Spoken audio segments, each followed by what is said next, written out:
Oi, boa noite. Boa noite. Boa noite. Meu nome é Maria e eu vou dar uma breve introdução. Todas essas pessoas que estão aqui, por mais que vocês não consigam enxergar agora, e as pessoas que a gente não conseguiu colocar aqui também, são importantes. E toda a luta que elas tiveram também são importantes. E deveria ser lembrada todo dia. Elas são o berço da humanidade. Toda a luta, o sofrimento, o apagamento, o racismo, a dor, toda a história de vida delas deveria ser lembrada todo dia. E só agora, em 2024, a gente conseguiu fazer com que essa data fosse lembrada. Depois de lutas, depois de décadas de luta, a gente conseguiu só agora. Isso é inadmissível. Mas a gente tem que saber que a luta de todas essas pessoas tem que ser lembradas todo dia, não só em um dia específico do ano. Boa noite a todos, eu me chamo Heitor e eu vou tentar dar um texto sem gaguejar. 56% da população brasileira é preta. Brasil, um país erguido em ignorância pelo sangue e lamento dos ancestrais de mais de 100 milhões de pessoas. Ainda assim, a cada 17 minutos, nosso número diminui. 3 séculos de apagamento, exclusão e segregação, ainda assim, só em 2024, como ressaltado pela Maria, que um bando de burguês resolveu tentar dar uma colherzinha de chá para nós e fazer com que o nosso dia, o único dia do ano que preto não é... Tem que me controlar para não falar palavrão, gente. Ser preto nesse país é difícil, quem é preto aqui sabe tudo que a gente tem que passar todo dia. E o único dia para lembrar do que a gente sofre o ano todo não é o bastante. A vida é dura, é difícil não se sentir bem com a própria pele, não saber seu sobrenome, sua história, ter medo de andar de noite, ter que rir de cada palavra que destrói um coração tão sofrido pela vivência preta. Lutamos por séculos para sermos ouvidos, mas parece que a cada novo governo vem um retrocesso para a nossa conquista. E no fim, assim todo mundo quer o Superman de suas ideias, né? Um avatar poderoso para mudar tudo. Não tivemos isso, mas tivemos Lélia Gonçalves, a gente teve a nossa Marielle Franco, que morreu, mas esse ano ela teve justiça. Tivemos Mano Brown, Eliane Dias, Carolina Maria de Jesus, Sueli Carneiro, Érica Hilton, Elza Soares, Rosa Parks, Sister Rosetta, Michael Jackson, Michael X, Sabotagem, Jamila Ribeiro, Jong, entre tantas outras pessoas que foram apagadas. Que ensinaram o nosso povo a ser forte, a lutar, a conhecer a nossa história e fazer de nós um indivíduo muito além de um estereótipo do sujeito preto na sociedade branca. Pois as vidas negras importam, ou Black Lives Matter, foda-se, o inglês é aquela língua imperialista do caralho, não passa de um meio da burguesia fingir que se importa para poder lucrar com a nossa morte, com a nossa sofrência e com a nossa história. Não queremos substituir uma pessoa branca contando a história de um branco por uma pessoa preta. A gente quer contar a nossa história, com o nosso povo, com a nossa gente.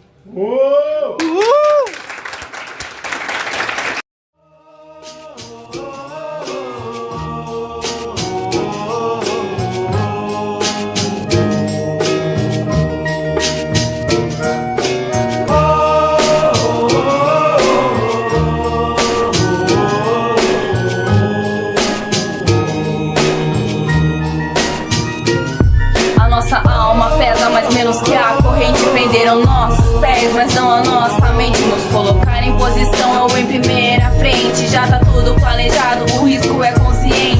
Entra aqui na fila, irmão, vamos trabalhar, segue o plano. E sem medo nós vamos nos arriscar. Eu vou correr primeiro, vou pegar o chicote. A gente pega as chaves e corre pro norte. O próximo passo é a libertação. Vamos mostrar pro mundo, palmarizar a nação. Fazer um corre da organização e meter medo em europeu. Minha primeira pergunta é: o que é o hip hop para você? Bom, o hip hop, na verdade, ele é um instrumento de transformação, né? Tem uma coisa que eu falo sempre: o hip hop ele é acessível, ele é versátil e ele é fácil de estar disponível para várias pessoas em vários lugares. Então, o menino pobre da periferia, uma menina pobre do outro lugar do mundo, de qualquer lugar do mundo, consegue fazer hip hop. Então, faz hip hop e coloca seu cotidiano nele e transforma o ambiente ao redor pelo poder das palavras, da dança, das artes plásticas, que é o grafite, e da discotecagem também. Então, ele é essa ferramenta de potência, vamos dizer assim, e de fácil acesso também. Oi, eu sou o Nicolas. E a minha pergunta é como foi e quando e como foi o seu primeiro contato com o hip hop? Nossa, meu primeiro contato com hip hop foi numa peça de teatro que minha mãe fez. Minha mãe fazia bastante peça de teatro na igreja na época. Eu tinha, acho que uns 5 anos, e ela usou uma música chamada Maria, de um grupo chamado Juízo Final. E aí ela fez essa peça de teatro em cima desse rap. E aí é o primeiro rap que eu lembro que eu ouvi, assim. Quem é a sua inspiração? Foi ou é a sua inspiração no hip hop? Na verdade, as inspirações elas são muitas, assim, não tem uma... O hip hop não é feito de uma pessoa só. Então eu gosto de vários artistas, né? Artistas femininas que eu gosto aqui no Brasil é Stephanie, eu gosto bastante. Mas a gente tem as pioneiras que são a Dina Di, de São Paulo, de Campinas, que é onde eu nasci. A gente tem a Negrali, e agora a gente está vendo o hip hop ser cada vez mais difundido e tendo maior adesão das mulheres, né? A gente tem a Drica Barbosa, a gente tem a Tássia Reis, tem várias. Então, as inspirações, assim, são muitas.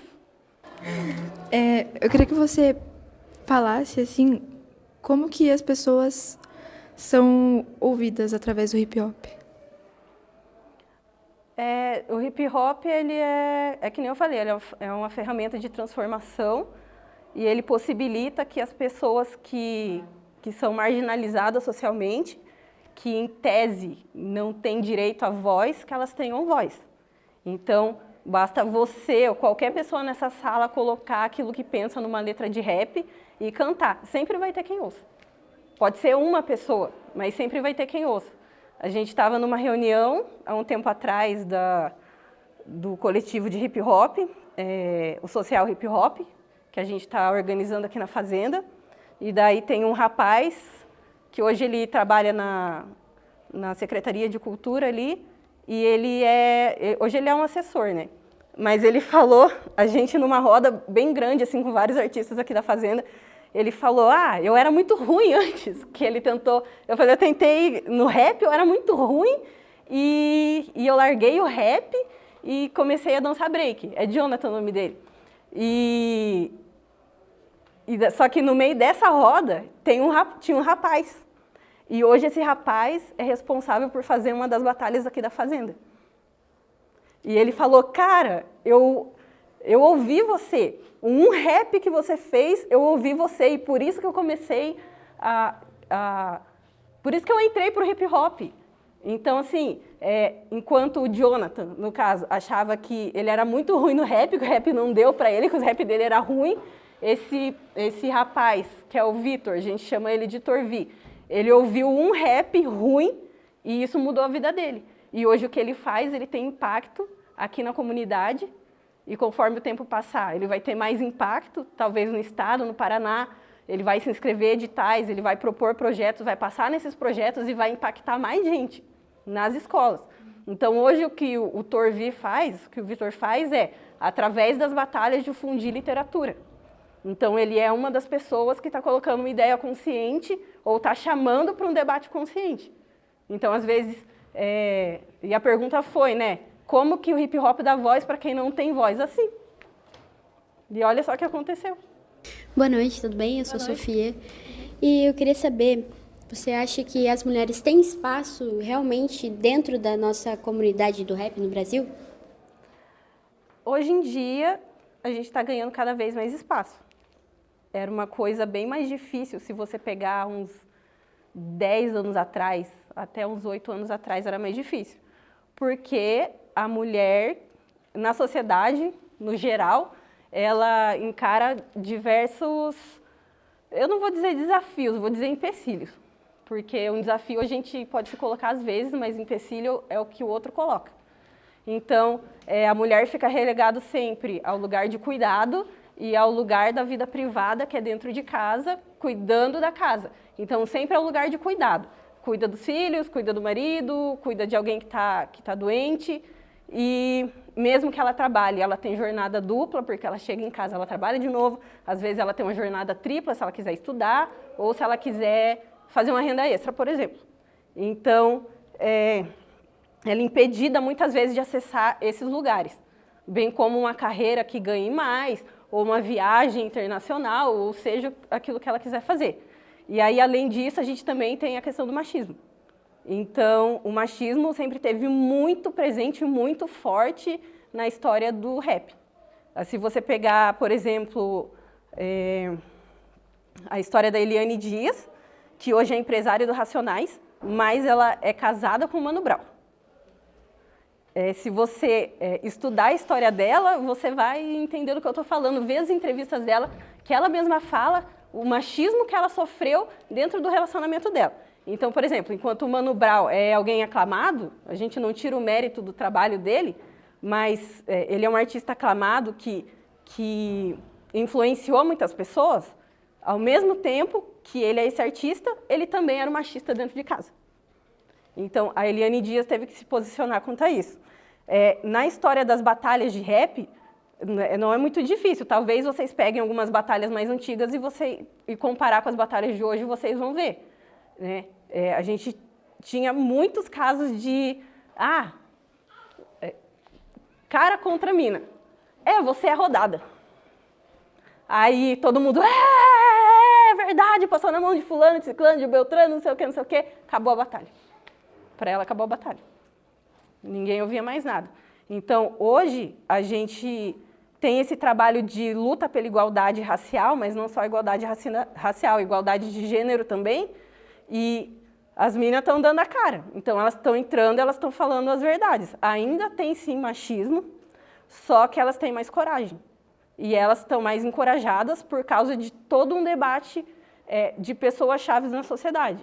Então, por exemplo, a gente tem Djamila Ribeiro, que vai falar sobre a mulher negra, e várias outras intelectuais que vão falar sobre o assunto. A gente tem espaço na mídia, que antes esse espaço não havia. E aí, por conta disso, as mulheres estão cada vez mais adentrando no hip-hop e ganhando espaço delas mesmo. A gente teve que lutar muito para estar onde a gente está aqui hoje, né? Sim, na verdade, a luta continua. Ainda tem uma luta longa. Como eu falei, para estar mais dentro do hip-hop, a gente tem ainda que vencer os empecilhos sociais, que é esse ser relegado ao lugar de cuidado, entendeu? De estar nesse lugar de sermos vítimas de violência o tempo todo. Então, mas sim, a gente está no seu Facebook, mostra como preferida, vai. Seu Donald Trump, me presta atenção. Lembra os elitistas que carrega a nação. Você tá marcando e eu não tenho medo contra KKK, eu não perco. E eu queria que você resumisse a participação das mulheres no hip hop em uma palavra ou uma frase. Tá. Tem uma frase que diz, tá aí o porquê de eu querer ser MC, que é para eu poder dizer o que eu sempre quis ouvir. Essa frase, ela traduz bem o motivo de eu ser mestre de cerimônia e participar do hip hop. Oi, Pamela, boa noite, eu me chamo Heitor. Boa noite, Heitor. Se você não se sentiu vontade de responder as perguntas, porque talvez elas sejam um pouco mais Denso. Sensíveis? Pode ser denso. Eu não sabia que palavra utilizar, perdão, tô nervoso. Eu também. Como foi a sua experiência e como é a sua experiência no hip hop? Tá, deixa eu pensar. E por isso eu me sinto tão bem dentro desse movimento, porque ele é um movimento que ele acalenta quem não é ouvido. Então, a gente consegue dar voz às pessoas que não são ouvidas e é um movimento muito acessível também, né? Você com papel, você consegue participar do hip hop, você com o seu próprio corpo, você já participa do hip hop. E eu acho que por ele ser um movimento tão acolhedor, eu acho isso incrível. E a parte que não é tão boa assim é que tudo tem defeito. Onde tem gente, tem problema, né? E onde tem homem, também tem problema. E o machismo dentro do hip hop foi muito forte durante a década de 90 até os anos 2000 e hoje a gente está, como tudo aquilo que pode melhorar, melhorando e desconstruindo muitas coisas das quais a gente veio trazendo. Então, hoje eu fico feliz de participar do movimento que admite e critica o seu próprio movimento, porque isso é a democracia, né? A gente é a liberdade da democracia, a gente ser imbatível dentro do próprio movimento. Então, como mulher, eu me sinto muito orgulhosa de participar de um movimento que escuta e enaltece as mulheres hoje. Eu acho que isso já foi uma boa resposta para a segunda pergunta, mas ainda assim, eu acho que ela vale ser feita. Você acha que o hip hop foi mais acolhedor para você, como mulher preta, do que a sociedade? Com certeza. Tá. Bom, o hip... Vou me recompor. Enquanto Pamela, na sociedade, passei por diversos racismos, assim como todas as mulheres pretas. Assim como todas as mulheres, passei por dificuldade, como mulheres pretas, eu enfrentei mais dificuldades do que as mulheres já passam. O hip hop ele tem uma rede de pertencimento muito grande, então quando a gente escuta as letras, especialmente essas renovadas, né, que são de uma segunda fase, onde a gente põe abaixo o machismo e cobra muito dos próprios homens no movimento, ele acolhe e contesta também. Então a gente continua nesse movimento, porque tudo que a gente conquistou e hoje, para eu estar aqui, muitas mulheres vieram antes de mim. Não só dentro da sociedade, como também dentro do hip hop. E eu acho que a gente tem que fazer valer toda essa luta, né? Então eu continuo por outras mulheres que vieram antes de mim, que sofreram muito mais do que eu sofri. Hoje eu tenho portas abertas, né?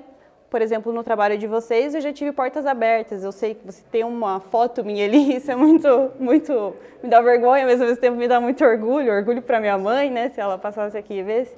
Então, o hip hop, ele é muito acolhedor, sim, nesse sentido. No sentido de saber quem você é. A gente se descobre muito dentro do hip hop e se cobra muito por ser do hip hop também.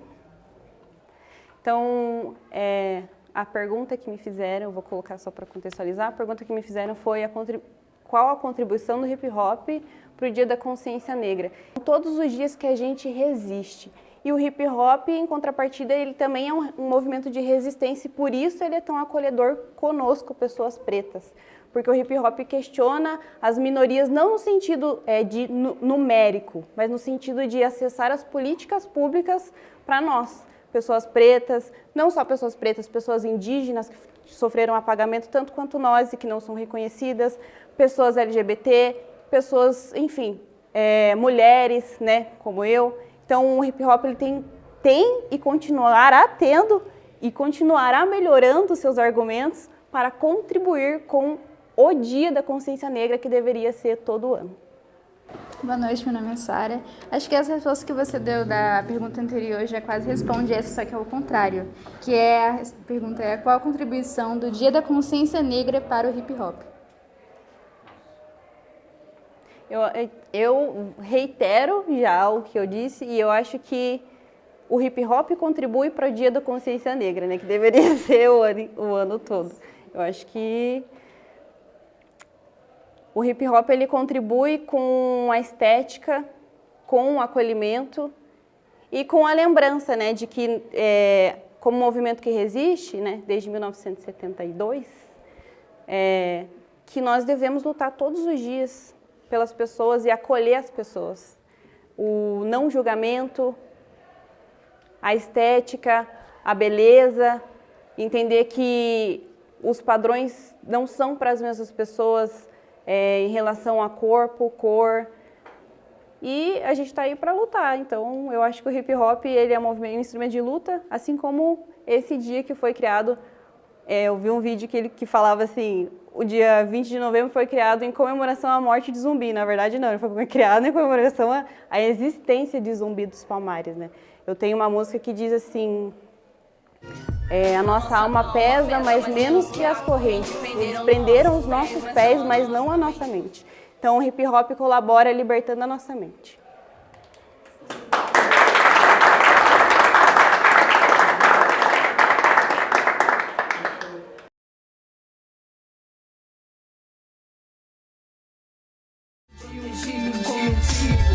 Era domingo de madrugada, se levantou com a mente focada, checou a data, viu os horários, tudo pra cumprir com o itinerário. Na arte da guerra então se banhou, com cheiro de morte ela se perfumou. A melhor arma escolheu e guardou, de fragilidade ela se camuflou. Agora diante de seus olhos estava o agressor que a tanto esperava, pra quem uma surpresa tinha preparado. Numa clareira, encurralado de sua filha, aliada, a faquela se armou. Correu ao encontro dele, deslizou. Com o movimento caiu e gritou. A arma do inimigo mutilou. A vida lhe deram uma chance. Matá-lo não era o valor.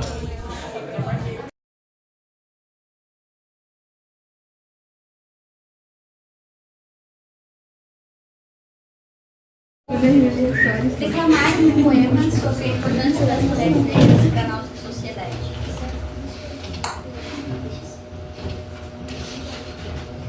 Mulheres negras, força e encanto. No peito, coragem e luta em todos os cantos. 62% das vítimas de feminicídio no Brasil são negras.